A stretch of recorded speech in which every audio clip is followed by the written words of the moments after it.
ultimate fear is they're going to reject me, or one that shows up a lot when I'm speaking with other parents like us is they don't want to see me. They don't want to spend time with me. They don't want to be here. Maybe your children are home with you on certain weekends, or you share custody. You have parenting time, although you don't feel like you actually use that time the way that you would like to use it because they are, in your mind, closed off. And very well could be. I'm not saying that. They're not. But one scenario, common scenario, is your children are in their teen years and they're not showing interest in spending time with you. Maybe they come home from school and they go straight up to their room, and maybe they don't come out for the weekend. Or if they do, it's to say a few choice words to you. They go back up into their room. In your mind, there's no appreciation. They hate me. They don't want to spend time with me. They just prefer to be over at the alienating parent's house. And so sometimes it gets to, just depending on where you're at with it, a lot of parents I speak with are like, well, why do I even bother? What am I doing here? Right? Why am I even trying? But I mean, that could be coming from you being tired as a result of living into the fear that they don't want to spend time with you. I'm not disagreeing with you. They may not be wanting to spend time with you. Chances are that it is because of what the other parent is saying, and they are going through a loyalty conflict. So let's just say that all of that is true just for the sake of this here today. Yeah, that is exactly the truth. They are showing that they don't want to be with you, and it is all due to what they're being told. Okay. But you believing the thought that they don't want to spend time with me doesn't feel good, right?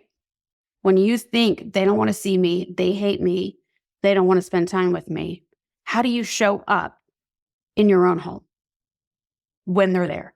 And even when they're not really, before they even come back home from school or whatever, maybe the 24 hours before, if you're thinking that they don't want to spend time with you, you're going to feel tense. You're going to feel maybe even not worthy. You're going to feel like the spare human. Right? One of my clients, one of the dads, texted me last week, I feel like a foster parent. When I think of, I've never been a foster parent, and that's what I was trying to explain to my client. I asked him, have you ever been a foster parent? Now, well, we don't know exactly how a foster parent feels, but I think that there's not one way for a foster parent to feel, right? Like where one foster parent might feel entirely so lucky and thrilled and blessed to be a part of these children's lives and be okay with the switch out and maybe behavioral problems that some of these children might have when they show up due to not feeling loved and feeling rejected, right? Another parent might feel what he was alluding to was like used and abused and like the spare human. Not really needed or welcome, or like, it's like just an essential adult that needs to be there in order for them to, get through school and get through life. This is just a formality, right? But when you think of yourself like that, as the spare person, the rejected parent, the person that your kid hates, if they're there with you, you might feel like a guest in your own home. Unwelcome, like you're walking on eggshells, like anything that you do or say could set them off and could start World War III. Again, I'm not saying that they don't react inappropriately or that they are not oversensitive. That's one thing. But when you are conducting yourself from a place of fear and feeling unworthy because you're believing the story that they don't want to spend time with me, that's the thought that you choose out of all of the thoughts available to you, then your experience each time that they do come home is going to be miserable. You feel me? Like so many parents I speak with tell me that the fact that their kids do not want to see them, their kids hate them, they're trying to hurt them, that their relationship is doomed and that they're going to keep rejecting them, and not the alienation is just going to continue and get worse and worse and worse until they never speak to each other again. That's like, they believe it. It's a fact. There's no other way to think of it because they have all of these instances that show that this is the track that it's going on. And I get it. I get it. I mean, I feel you on this. But when you choose to spend time on and believe that they hate you, that everything you do irks them, gets under their skin, rubs them the wrong way, and no matter what you do, you're damned if you do and you're damned if you don't, of course, you're going to dread the 24 hours before they come home and then when they're home the entire time. So you walk on eggshells, you talk a little quieter, you make all their favorite dishes in hopes that this time will be the time that they, oh, this is amazing, thank you. Or you're just praying for a little twinkle in their eye. You bend over backwards in hopes for breadcrumbs, for one tiny little glimpse. And I'm not saying that there's anything wrong with that, with doing the things that might work. But when we're focused only on this belief that they don't want to spend time with me, that I need to find the secret, like the key that's going to unlock the alienation or the thing that's going to make it all work and bond you guys together and erase all the other things or put you on the right track to the healing, then I think you're looking in the wrong place. And it's natural. Our kids aren't loving us in the way that we think it should be. And so you're like, no, let's fix this. Let's figure out how to make them react the way that I think that they should. But that's going to be a chase to always be trying to elicit a response from them. Instead, determine whether you're on the right track by how you are feeling and what you are choosing to think about the situation at hand. Sometimes we assume that they don't want to hang out with us, or we assume the worst case scenario before we have all the information. Sometimes we don't take into consideration all of the context. If let's say you've made plans with your kiddo to go to lunch at some point, maybe you haven't seen them in a while, and then last minute they called up and said, hey, no, sorry, I got something, and they cancel on you. And in your mind, immediately, because of your history, you go back and you pull out the belief that, oh, of course they're going to cancel because they don't want to spend time with me because they hate me. They don't ever want to spend time with me. And they're just going to continue to be more and more alienated, right? All of those are separate beliefs. But that is a protective habit belief that you have developed over time. And now, anytime that you see the threat of being rejected by your kid, your brain goes into, I was explaining this to a client this morning. It's like it digs back into the cedar chest in the belief basement of your brain, and it pulls out the one unhelpful thought. They hate me and they don't want to spend time with me. And that is how you frame that whole exchange, why they canceled. But many times we don't even entertain the idea that maybe, just maybe, there was some truth to it. Maybe they did have a practice that they needed to go to. Maybe they do have homework that they haven't done. Maybe, more likely, is maybe they have a sort of social anxiety when it comes to coming to see you. Have you ever been really close with somebody and then y'all just lost contact, and then the longer it becomes, longer it is since you've spoken with that person, the more you kind of put it off and you get this social anxiety around calling them because in your mind you're like, I think it's going to take too long. We're going to have to go over all of the things that have happened in between then and now, and maybe that some of the things that have happened in your life you haven't been very proud of. So you just don't feel like rehashing them again or having to explain them, especially if you really care about that person's opinion, right? And so you're like, I don't really want to face the shit that I've just been through. So I just rather just ignore that it's happened. And the only way I can really do that, because I can't look them at the face and lie to them, is by just not seeing them and not addressing them. Do you know what I'm saying? That, I think, 9 times out of 10 is why not only kids, but us as humans, adults, all of us, cancel plans. It's social anxiety. It's the fear of facing ourselves.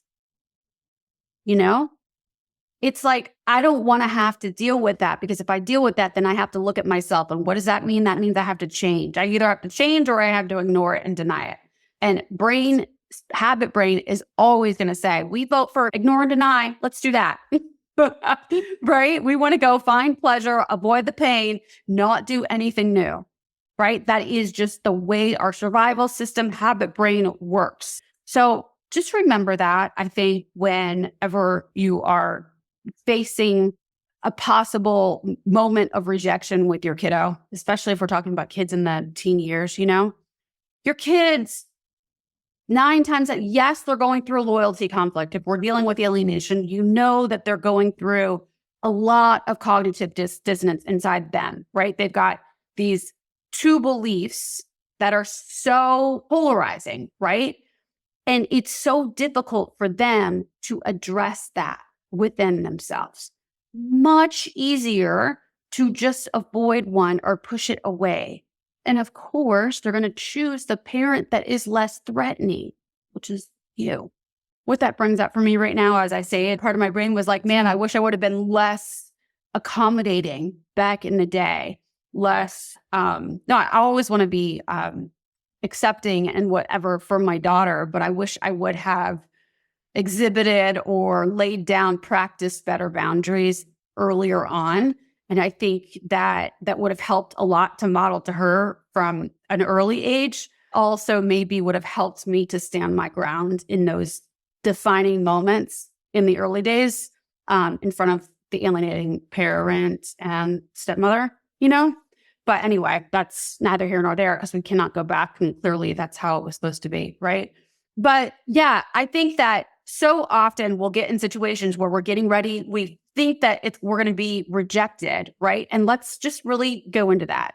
When we fear that we're going to be rejected by our kids, they're just going to tell us, or they're going to not show up, or they're going to tell us that they don't want to see us right now. But when they say that to you, it doesn't necessarily mean anything about you. What they're saying is they don't want to see you right now because they've been told something by somebody else. So really, they don't want to see you because of what they've been told by somebody else in their minds. They feel conflicted by that, but it's the influence of the other person that's causing them to feel uncomfortable about going to you. It actually doesn't say anything about who you are because it's not based in reality. Do you hear what I'm saying? Like it's only the story that they have going on in their head. So really, you are actually never being rejected. They are rejecting the idea of you, but you can't actually be rejected. I hope I'm making sense there. Like, yes, you miss out on the experiences and the memory making opportunities, times that you guys could share, right? And that is saddening. It is awful. Sometimes it can even be angering, right? But your fear about missing out on those experiences is a separate thing. I mean, they kind of seem like they're related, but it's what you're making it mean. Like, so you have the core pain, your grief of missing out on these experiences with your child or children. That is more of a slow, deeper pain. And then on top of that, you have your ego that is saying things like, my child hates me, they're going to reject me. The fear-based, faster, more urgent feelings.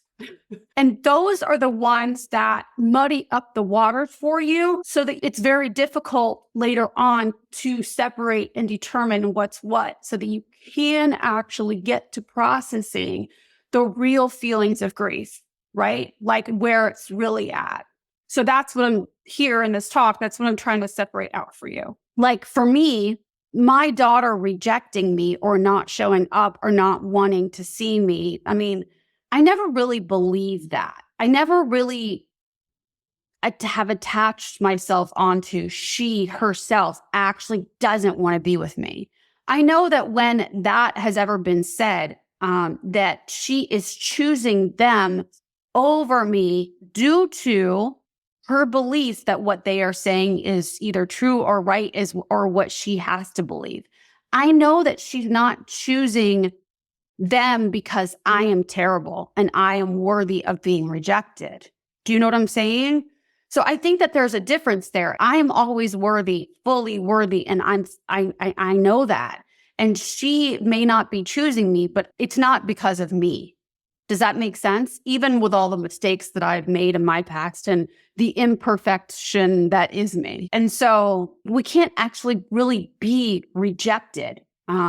It's just how we interpret it. So like if your kids are canceling plans or maybe not making the plans, maybe they've blocked you, whatever it is, the story that you have about that, it happening, not happening, whatever, is the story that you can clean up. It's not that they've done that. I don't mean to minimize it, but you can, if it's not working for you, you can decide to think something different about it. You don't have to choose to think it's because they hate you. Why? Even if like they said that to you, that they hate you. I hate you. I can't even tell you how many times I probably uttered those words to my mother, especially growing up, and the tumultuousness of that whole relationship, right?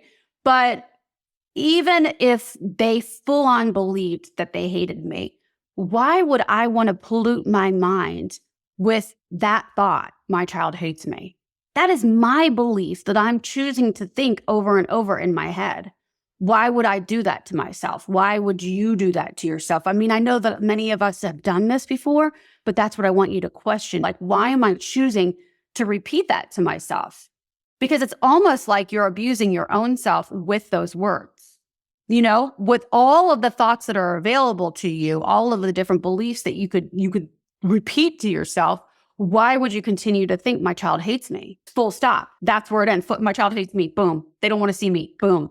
Every time that you don't hear from them or they don't respond to your texts, that's because they hate me. They hate me. Is actually so abusive. It doesn't make sense. Like you may not even know that you're doing it consciously, but you think that you're protecting yourself, or like that's the instinct is to protect yourself. They hate me. So you want to put up this wall and put up like this front. So you want to like call it out before anybody else has a chance to or something. So by stating it, nobody can like take advantage of you, get to you. But that's actually not true. By stating it, you're actually welcoming that belief and that whole mindset into your life. You could just choose to believe that my child is being misled right now. And although that's awful, I'm going to continue to get creative and find ways to show up and model for them even from afar. Because when you're thinking my child hates me, my child doesn't want to be with me, they don't want to be here in this house, the chances are you aren't showing up in innovative, creative, light, modeling for sort of way. You show up feeling guarded and not worthy and they don't like me. How can I get them to like me? Right? When they're not that's never going to elicit a favorable response anyway. So you just end up playing into that whole game, if you will, that whole narrative. And so it really becomes your reality. But when you can take a step back and say, okay, my child is definitely displaying some behaviors that are not what I would love, but I know that my kid is definitely feeling conflicted about something, then you're much more able to show up from an innovative, more helpful, more open space, right? Where you don't feel like you're walking on eggshells in your own house, like you're a guest in your own house. Right? Scared that any reaction is going to set them off. That plays into that energy. Energy sort of meets energy, right? So that might actually encourage more of the same behavior from them. But instead, if you are unaffected and choose to believe that this is definitely not about me, and knowing that alienation that's going on, clearly it has to do with the loyalty conflict. And I understand too that a lot of times with anything that we have going on in our life, whether it's something that we like and we label or determine is going to be good for us, or something like alienation and the fact that we're not connecting with our kids in the way that we always thought we would and want to, we'll have like assign a bunch of different meanings to each situation that comes in front of us. Right. And some of those will have like a mixed bag where part of us is happy, part of us is sad, right? Like that bittersweet. And so I understand that it's not that all of you is all the time thinking that your kid hates you. Like part of you may full well know that your kid, you really trust that your kid does not hate you, that you know you've done and you've educated yourself about alienation, right? About PA and how it manifests. You know it, right? But just because you know it doesn't mean your subconscious is always going to listen to and follow that. When we're in the heat of the moment, the most primal part of us is going to want to pay attention to the fears first. And this is when you can sort of poke holes in the oldest beliefs you have, which might be fear-based, right? So anyway, okay, guys. So that's all I have for you today. And next week is number 100. We're going to be doing the best stuff. Okay. And so I have gone back and collected all of the clips from the beginning of time, the start of these episodes, back from episode 1 all the way through.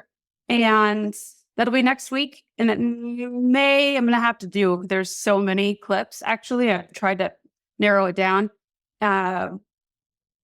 Anyway, there's going to have to be a couple volumes of it because it's too much. So with that being said, have a wonderful week.